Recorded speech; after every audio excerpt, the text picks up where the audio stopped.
नमस्कार प्यारे साथियों। मध्य प्रदेश पटवारी के एग्ज़ाम को लेकर मेरे पास बहुत सारे कमेंट आते हैं कि सर पटवारी का सिलेबस क्या है और इस सिलेबस को थोड़ा सा इसका एनालिसिस करके बता दीजिए। आज का ये जो वीडियो है इसे देखने के बाद ये तो गारंटी है कि आप पटवारी के सिलेबस के बारे में और इसकी तैयारी के बारे में जितने भी डाउट आपके दिमाग में चल रहे हैं सारे शांत हो जाएंगे, क्योंकि आज केवल हम इसके सिलेबस को डिस्कस नहीं करेंगे बल्कि बात हम ये करेंगे कि अंतिम रूप से हम चयन कैसे ले सकें, क्योंकि हमारा उद्देश्य केवल सफलता पाना है। अब सफलता कैसे पाई जाएगी पटवारी के एग्जाम में, ये हमारे लिए बड़ा ही महत्वपूर्ण है। अगर आप चैनल पर पहली बार आए हैं और आपको मध्य प्रदेश पटवारी एमपीपीएससी किसी भी एग्जाम से संबंधित कोई भी डाउट हो तो आपको कमेंट करके बताना है।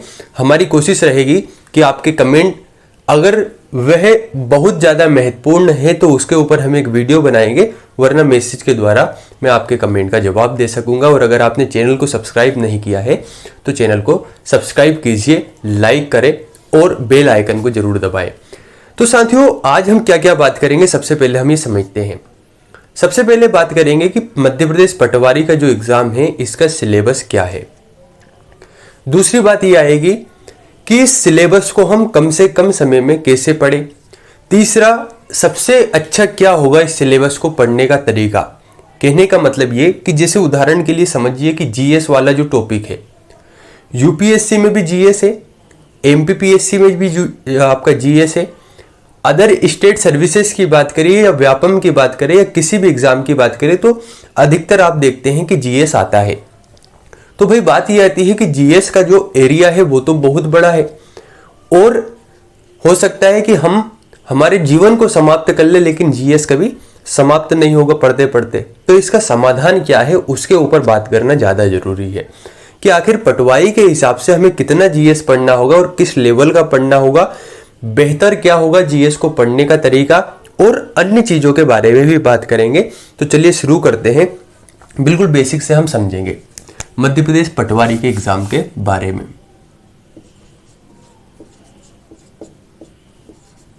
तो सबसे पहले तो हम आते हैं इसके सिलेबस के ऊपर।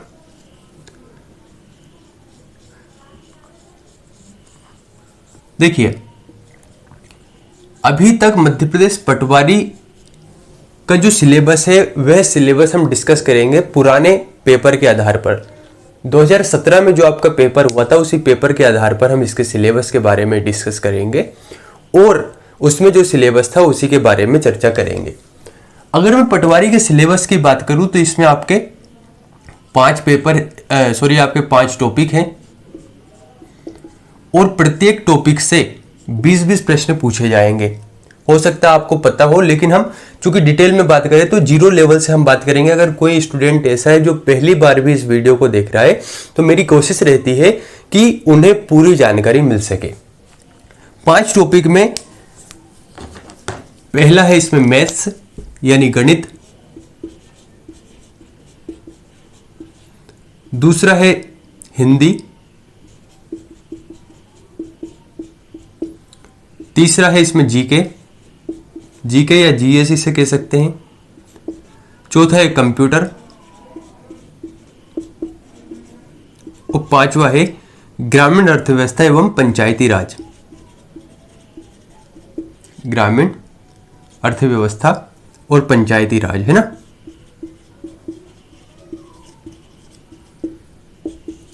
ये इसके सिलेबस है। सबसे पहले बात तो एक बात समझिए कि हमें यहां पर एक बात समझ में आ रही है कि जो 5 टॉपिक है प्रत्येक टॉपिक से 20 प्रश्न आने हैं। इसका मतलब यहां पर प्रश्नों की संख्या हो जाती है 100। प्रत्येक टॉपिक से 100 क्वेश्चन पूछे जाएंगे और हर एक क्वेश्चन 1 नंबर का है। इसका मतलब हर एक क्वेश्चन अगर 1 नंबर का है तो पूरा पेपर हमारा रहेगा 100 अंकों का। अब मैं आपको इस सिलेबस को थोड़ा सा एनालिसिस करने से पहले एक बात बताऊंगा। 2017 में जब वैकेंसी आई थी तो वैकेंसी आने के बाद यहाँ पर लगभग 10 से 12 लाख फॉर्म डाले गए थे और 12 लाख फॉर्मों में से जो इसका एक औसत हमें कट ऑफ देखने को मिला था वह कट ऑफ था 80 अंकों के आसपास, जिसके 80 क्वेश्चन सही थे। बहुत ज़्यादा चांसेस थे कि उनका पटवारी में सिलेक्शन हुआ वो पटवारी बन गए। अब यहाँ पर दो बातें समझिए। पहली बात तो ये कि 2017 में वह एग्जाम हुआ था और 2022-23 में अगर यह एग्जाम होगा तो आप देख पा रहे होंगे बीच में 5 से 6 साल का गैप है, 5 to 6 ईयर का गैप है। इसका मतलब एक चीज हमें समझ में आ रही है कि अगर 5 से 6 साल का गैप किसी एग्जाम में है तो वहां पर जो फॉर्म डाले जाएंगे उन फॉर्मों की संख्या, यानी हमारे जो फॉर्म डाले जाएंगे जितने भी फॉर्म होंगे उनकी संख्या बढ़नी है। एक बात तो हमें समझ में आ गई, यानी संभावना है कि अगर 12 लाख उस समय फॉर्म डले थे तो ये भी संभावना है कि अब 15 लाख फॉर्म डल सकते हैं, संभावना के तौर पर अगर हम बात करें। दूसरी चीज और समझिए, उस समय 80 गया था आपका कट ऑफ और धीरे धीरे हम देखते जा रहे हैं कि कंपटीशन दिन पे दिन बढ़ता जा रहा है। जो आपका कंपटीशन है इसके बढ़ने के कारण एक बात हमें और समझ में आ गई कि अगर 80 कट ऑफ गया था, है ना, और पेपर का लेवल वही या उससे थोड़ा और बेहतर होगा तो कट ऑफ इसके नीचे तो नहीं जाएगा। अगर कट ऑफ इसके नीचे नहीं जाएगा तो क्या होगा, इसका 100% संभावना है कि कट ऑफ 80 के ऊपर ही जाएगा। अगर एक वर्ष में एक नंबर भी हम बढ़ाकर माने तो 5 से 6 वर्ष में लगभग 5 से 6 अंक हम बढ़ाकर मान सकते हैं। कहने का मतलब यही जो 80 कट ऑफ है, संभावना ये भी है कि यही 80-85 में तब्दील हो सकता है, बदल सकता है। नहीं समझे आप? कहने का मतलब ये कि जब एग्जाम में 5 वर्ष का गैप है तो कहने का मतलब फॉर्मों की संख्या बढ़ी, ठीक है। फॉर्म की जब संख्या बढ़ी तो एक बात और हमें समझ में आई कि यार आज से 5 वर्ष पहले, इसको ऐसे समझिए, आज से 5 वर्ष पहले महंगाई कितनी थी। मान लीजिए 30 रुपए किलो अगर शक्कर मिलती थी उस समय, 30 रुपए में कोई सामान मिलता था, तो क्या 5 वर्ष बाद वही सामान आपको 30 रुपए में मिल रहा है? आप कहेंगे सर नहीं, कुछ तो उसमें बढ़ोतरी हुई है, कुछ ही सामान होंगे जो शायद ही है कि सस्ते हुए होंगे, वरना सभी में बढ़ोतरी तो हुई होगी, सभी में कुछ ना कुछ तो ऐड हुआ होगा, कुछ ना कुछ चीजें तो ऐसी होगी जहां पर उसकी प्राइस बढ़ी होगी। ठीक ऐसा ही इसको समझिए कि 5 वर्ष पहले अगर कोई पेपर हुआ था तो उस पेपर में और आज के पेपर में ज्यादा नहीं तो 5 से 6 अंक का जो अंतर है वो तो देखने को मिल सकता है। अगर पेपर में आपको ज्यादा अंतर नहीं मिला, अगर 80 ही लिस्ट दिखी तो इसका मतलब ये है कि यहाँ पर पेपर का जो पैटर्न है, जो उसका लेवल है, उस लेवल में अंतर दिख जाएगा, यानी कुछ ना कुछ तो बदलना है, ये तो संभावित होता ही है। तो इसका मतलब क्या है, हमें एक बात और समझ में आ गई कि अगर इन 15 लाख विद्यार्थियों में हमें ध्रुव तारा बनना है, ध्रुव तारा का मतलब समझ रहे हो आप, रात में जब तारे चमकते हैं तो तारों में एक तारा ऐसा होता है जो विशेष रूप से चमकता है, जिसे कहते हैं हम ध्रुव तारा, है ना। तो इन 15 लाख विद्यार्थियों में अगर हमें ध्रुव तारा बनना है तो इसका मतलब ये है कि हमारी मेहनत भी उसी हिसाब की होनी चाहिए। कहने का मतलब अगर 15 लाख विद्यार्थी फॉर्म डाल रहे हैं तो इसका मतलब एक बात तो समझ में आ गई कि कंपटीशन बढ़ रहा है। यानी हमें दो चीजें समझ में आ गई कि 2017 के हिसाब से फॉर्म भी ज्यादा डलने हैं और 2017 में जो कट ऑफ था वैसे भी कट ऑफ 80 था। 80 छोटी बात नहीं होती है, 100 नंबर के पेपर में 80 नंबर लाना कोई हलवा नहीं होता है, बहुत परिश्रम करना होता है, हद से ज्यादा मेहनत करनी होती है, तब जाकर ये नंबर लाते हैं। 40, 50, 30, 60 ये हर कोई लाएगा, लेकिन 80 के ऊपर एक अंक भी जो बढ़ाएगा ना, वो रहेगी असली मेहनत। तो हमें तो एक बात समझ में आ गई कि हमारा टारगेट कम से कम 85 अंक लाना होना चाहिए, तब जाकर हम इस एग्जाम में सफल हो सकते हैं, इस एग्जाम को निकाल सकते हैं। तो हमें एक बात तो समझ में आ गई कि हमारे लिए सिलेबस को समझने से पहले एक बात हमारे माइंड को समझाना होगी कि भाई जो परिश्रम है ये परिश्रम बहुत ज्यादा करना होगा, तब जाकर हम इस एग्जाम में सफल होंगे, मेहनत बहुत ज्यादा करनी होगी। अब एक बात और समझिए, मान लेते हैं कि आप मेहनत करने को भी तैयार हैं, लेकिन मेहनत अगर सही डायरेक्शन में की जाए, सही मार्गदर्शन में की जाए, तो फिर उस मेहनत का भी फल मिलता है। लेकिन पता चल रहा है आपको पूर्व की ओर जाना है और आप पश्चिम का रास्ता पकड़ लिए, तो कभी भी अपने डेस्टिनेशन, कभी भी अपने रास्ते या मंजिल पर नहीं पहुंच पाएंगे। ये तो रहेगा कि यार मुझे थकान भी लग रही है, मैं मेहनत भी कर रहा हूं, लेकिन सफलता नहीं मिल पा रही, मैं अपनी मंजिल को नहीं पहुंच पा रहा हूं, क्योंकि हमने रास्ता ही गलत चुन लिया। हमने जो गाइडेंस था, जो हमारा मार्गदर्शन था, वह ही गलत है। तो अब इसके लिए क्या करें? इसके लिए आपको उन पेपरों का एनालिसिस करना होगा और थोड़ा सा समझना होगा कि यार 2017 में अगर पेपर का ये लेवल है तो और क्या क्या लेवल आ सकता है। दूसरी बात ये, अगर आप सिलेबस को देख रहे हैं तो सिलेबस को देखने के बाद पूरे सिलेबस को ये समझना होगा कि कौन सा टॉपिक मुझे पहले पढ़ना है और कौन सा बाद में पढ़ना है।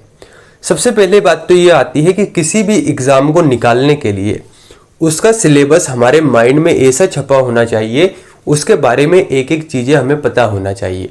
क्योंकि मान लेते हैं करंट से संबंधित उससे कोई मुद्दा हमारे सामने आया, तो हम थोड़ा सा सरसरी निगाहों से उसे देख ले तो हमें याद रहे। यानी हमें इसका सिलेबस तो याद होना चाहिए, इसके अंदर क्या क्या है वह भी हमें पता होना चाहिए कि यार ग्रामीण अर्थव्यवस्था, पंचायती राज में सबसे महत्वपूर्ण क्या है, जीके जीएस में सबसे महत्वपूर्ण क्या है, ये सभी चीजें हमें देखना है। तो पहला तो ये परिश्रम। एक बात और मैं आपसे कह देता हूं कि अगर आप वास्तव में परिश्रम नहीं करना चाहते तो इस एग्जाम की तैयारी ना करें। क्योंकि मान लीजिए उदाहरण के लिए मैं आपको एक बात बताता हूं, आपने आपका 90% दिया, 100% नहीं दिया और किसी कारणवश आप एक अंक से ही रह गए, तो इसका मतलब यह है कि अब आप रहे एक अंक से है, लेकिन सिलेक्शन नहीं होना। और मान लेते हैं किसी का सिलेक्शन हो गया, तो वह भले ही उसने कितना ही परिश्रम किया था, उसका परिश्रम सार्थक हुआ। लेकिन मान लेते हैं आपने परिश्रम किया लेकिन पूर्ण रूप से परिश्रम नहीं किया, तो 60 अंक जिसके हैं और अगर आपके 80 अंक है और आपका सिलेक्शन नहीं हुआ, तो यह भी आपके बराबर है और आप भी इसके बराबर है। यानी दुनिया को केवल सिलेक्शन से मतलब है, हमें भी सिलेक्शन से मतलब है। तो कहने का मतलब, इस सिलेबस को समझने से पहले ही मैं आपको बतला दूं कि आप तैयारी अगर करना चाहते हैं तो 100% अगर अपना देना चाहते हैं तो ही तैयारी करें, अन्यथा ना करें। हो सकता है ये बात अभी मेरी कड़वी लगे, पता चल रहा है आप अराजक तरीके से पढ़ रहे, किसी दिन 4 घंटा पढ़ लिया, किसी दिन 2 घंटे पढ़े, किसी दिन पढ़े ही नहीं। तो कंसिस्टेंसी के साथ डिसिप्लिन में रहकर अगर आप मेहनत कर सके और लगातार मेहनत कर सके तो ही इस एग्जाम के बारे में सोचना, अन्यथा ना सोचे। क्योंकि एक बात समझिए, 85 अंक लाना 100 में से वास्तव में कोई हलवा वाली बात नहीं होती, कोई आसान काम नहीं होता। दिन रात करके आपके माइंड में केवल एक ही चीज चलनी चाहिए, आपका सिलेबस कितना कवर हुआ, डेली टारगेट क्या है, कैसे कवर करना है। ठीक है, तो हमें एक बात समझ में आ गई कि अगर हमें इसमें 85 अंक लाना है तो परिश्रम तो हमें दिल से करना होगा। ठीक है, हमें यहां तक एक बात समझ में आ गई।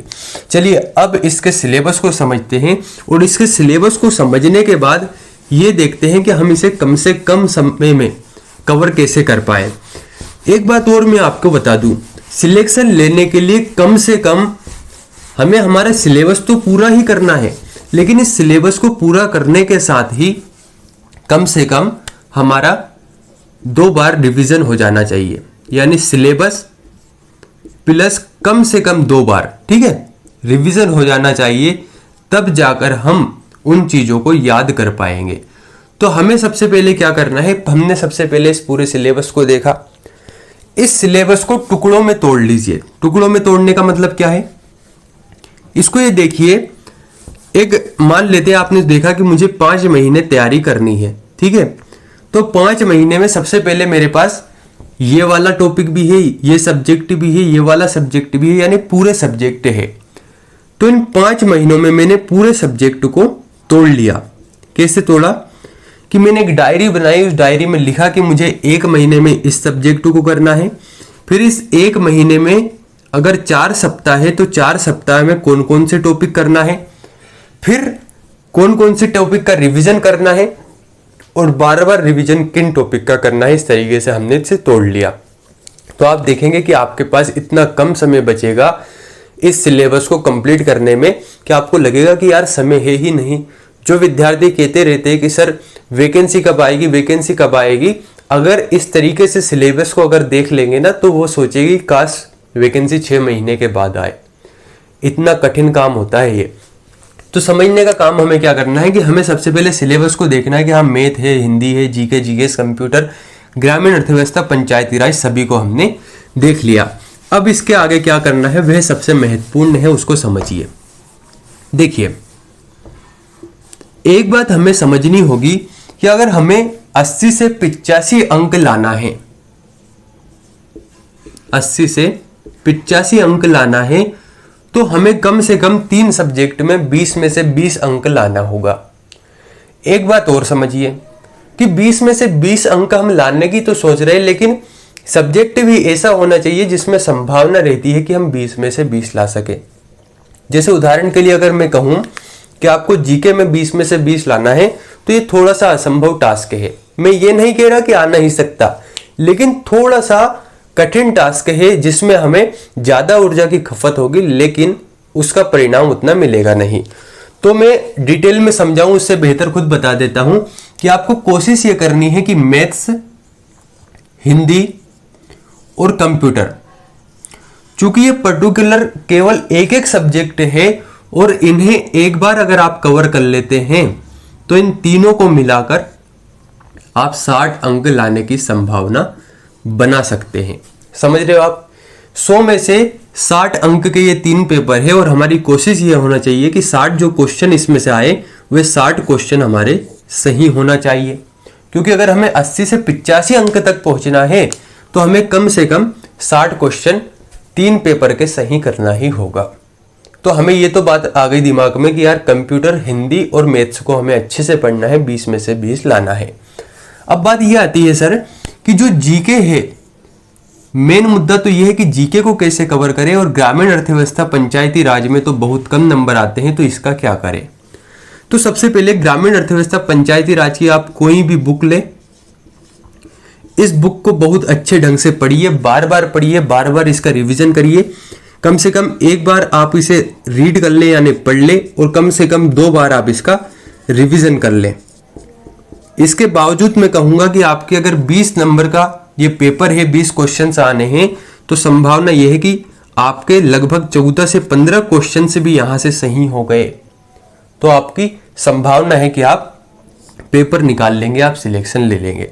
यानी ग्रामीण अर्थव्यवस्था, पंचायती राज में केवल हमें इतना काम करना है कि पतली सी बुक लेना है, उस बुक को लेने के बाद उसका अच्छे से इसे रीड करना है, पढ़ना है, उसके बाद उसे बार बार रिवाइज करना है, और रिवाइज करने के बाद एक बात हमें समझना है कि हम कितना भी पढ़ ले इसमें 20 में से 20 नहीं ला सकते।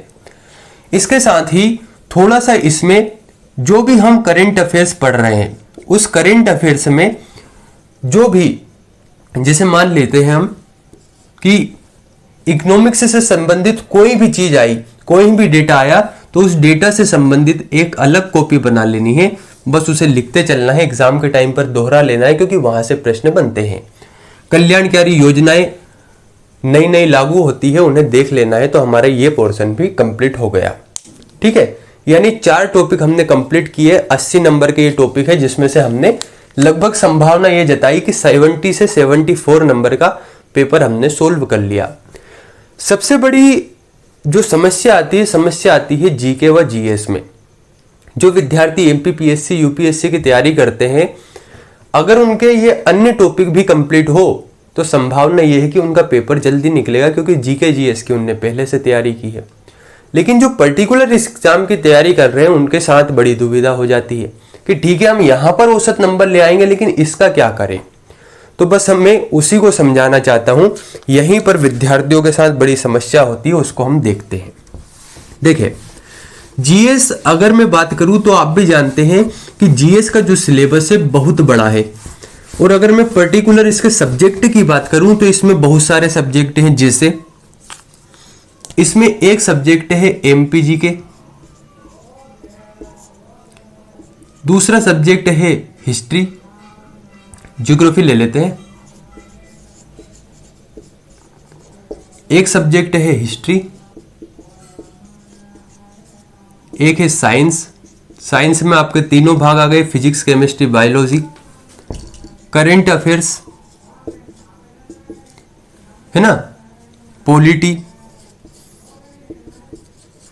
इस तरीके से मिलाकर इसमें इतना बड़ा इसका सिलेबस है कि पॉसिबल ये है कि हम इन पांचों टॉपिक को कंप्लीट कर लें, और जितना समय इन पांचों टॉपिक को कंप्लीट करने में लगा इतने समय में भी हम जीके को कंप्लीट नहीं कर पाएंगे। समझ रहे हो, इसका मतलब इतना बड़ा ये टॉपिक है।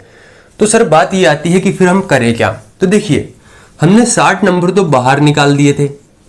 60 में हमने कोशिश की थी 14 से 15 नंबर हम ग्रामीण अर्थव्यवस्था एवं पंचायती राज में से ला सके, यानी 75 तक हमने कोशिश की। अगर हमें 85 तक पहुंचना है तो हमें करना यह होगा कि 10 से 15 नंबर जीएस में से लाना ही होगा। लेकिन एक बात समझिए, मैं ये नहीं कह रहा हूं कि आपको 20 में से 20 नंबर लाना है। मैं ये कह रहा हूं कि आपको 10 से 15 नंबर भी अगर आप जीके में से ले आते हैं तो आपका काम हो जाता है। इसके लिए जो ऊपर के 2 सब्जेक्ट हैं, अगर आप इसे विशेष तरीके से पढ़ लेते हैं तो संभावना ये रहती है कि लगभग 70 से 80% जो क्वेश्चन रहेंगे, 80% जो क्वेश्चन रहेंगे इन दोनों सब्जेक्ट में से देखने को मिलेंगे। 8 से 12 प्रश्न तो एमपी जीके से आ जाते हैं। रहे जो 8 से 10 प्रश्न हैं, लगभग 8 प्रश्न मानकर चलिए वह अन्य सब्जेक्ट में से आते हैं। उसमें भी संभावना ये रहती है कि ज्योग्राफी से सबसे ज्यादा प्रश्न बनते हैं। अब मैं अगर पर्टिकुलर इसमें भी कुछ टॉपिक की बात करूं, इसके भी अगर मैं, जैसे मान लेते हैं इसे हम खंड में विभाजित करें, तो इसके भी अगर मैं उपखंड की बात करूं तो आप विशेष तौर पर जैसे कि जनजातियों के साथ उद्योग, उद्योग के बाद पर्व यानी त्योहार हो गया, त्योहार के बाद लोक नाट्य हो गया, लोकगीत, ये चीजें अगर देखते हैं। इसके साथ ही अगर आप और कुछ विशेष चीज जैसे कि मध्य प्रदेश और भारत की नदियों, साथ ही विश्व की नदियों के बारे में,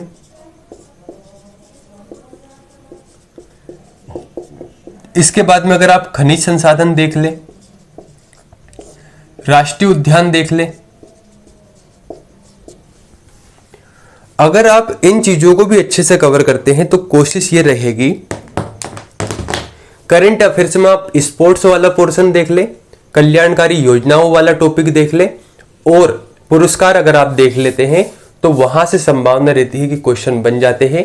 जीके में और अगर मैं बात करूं तो पॉलिटी में कुछ चीजें विशेष तौर पर अगर आप देख लेते हैं, जैसे कि संविधान संशोधन हो गए, मौलिक अधिकार हो गए, राज्य के नीति निर्देशक सिद्धांत हो गए। हिस्ट्री में अगर आप थोड़ा बहुत भी ऊपरी लेवल पर पढ़ेंगे तो आपका काम हो जाएगा। लेकिन एक बात और मैं आपको बतला देता हूं, देखिए सिलेबस सबको पता होगा, तैयारी सभी करेंगे, लेकिन हमें सही रणनीति से सही मार्गदर्शन में तैयारी करना होगा और हमें विशेष रूप से परिश्रम पर ध्यान देना होगा। अभी आपके साथ बहुत सारी चीजें चल रही होगी, आप मोबाइल पर 5 से 6 घंटे बिता रहे होंगे, आपका समय अनावश्यक चीजों में जा रहा होगा, आपका फिक्स शेड्यूल नहीं होगा, बहुत सारी चीजें होगी। लेकिन अगर आपको वास्तव में पटवारी बनना है तो मैं स्पष्ट रूप से कह देता हूं कि आपको तैयारी का लेवल बहुत अच्छा रखना होगा, क्योंकि आप खुद सोचकर देखिए 15 से 20 लाख लोगों में से सिलेक्शन लेना कितना बड़ा कंपटीशन है। मैं ये नहीं कहता हूं कि यह असंभव है, लेकिन ये जरूर बात है कि 5 से 6 महीने खुद को भूल जाइए और इस तरीके से तैयारी कीजिए, लगना चाहिए कि यार बस मेरे लिए बस पटवारी बनना ही सब कुछ है, इसके अलावा कुछ भी नहीं है। अगर आप इस दृष्टिकोण से तैयारी करते हैं ना तो गारंटी है कि आपको सिलेक्शन लेने से कोई रोक नहीं सकता। अंत में एक बात यही कहूंगा कि मध्य प्रदेश पटवारी के एग्जाम को लेकर जो भी आपके मन में डाउट है बिल्कुल कमेंट करें। कोशिश ये रहती है मेरी कि उस पर तथ्यपूर्ण बातों के साथ, देखिए मैं जब भी वीडियो बनाता हूं तो वीडियो में ऐसे ही नहीं बनाता, थोड़ा सा प्रमाणीकृत चीजें बनाता हूं, थोड़ा सा रियलिटी बेस्ड बनाता हूं। मैंने जब भी पढ़ने की बात की कितने घंटे पढ़ना चाहिए, तो मैंने अगर कहा है कि आपको 8 घंटे पढ़ना चाहिए तो मैंने डायरेक्ट नहीं कहा कि आपको शुरुआत में ही 8 घंटे पढ़ना चाहिए। भाई पहले कैपेसिटी पर तो काम करना होगा, आपकी क्षमता तो बढ़ानी होगी, उसी के बाद आप 8 घंटे पढ़ सकते हैं। तो कहने का मतलब आपके क्वेश्चनों का जो समाधान होता है वो थोड़ा सा व्यावहारिक होना चाहिए, रियलिस्टिक होना चाहिए। वरना मुझे भी हो सकता है कि अगर मैं बात करूं कि सैद्धांतिक बात करने लगूं तो शायद आपको लगे कि यार बड़ी ज्ञान की बातें बता रहे हैं, लेकिन व्यावहारिक रूप से जो पॉसिबल है, मैंने कहा है कि जब भी आप शेड्यूल बनाते हैं तो इसका मतलब ये कि ऊपर नीचे चलता है कि 5-10 मिनट ऊपर हो गया, 5-10 मिनट नीचे हो गए, ये सब चीजें सबके साथ होती है। तो इन चीजों को लोड ना ले, यानी व्यावहारिकता के ऊपर बात करना ज्यादा पसंद करता हूं। अंत में यही कहूंगा कि अगर आपको पटवारी बनना है तो बस अच्छे से मेहनत से जुट जाइए और अपना 100% दे दीजिए। सब कुछ भूल जाइए, सब चीजें बाद में आपको मिल जाएगी। अभी बस पढ़ाई पर ध्यान दीजिए। कुछ भी आपके डाउट है तो कमेंट करके बताइए। धन्यवाद।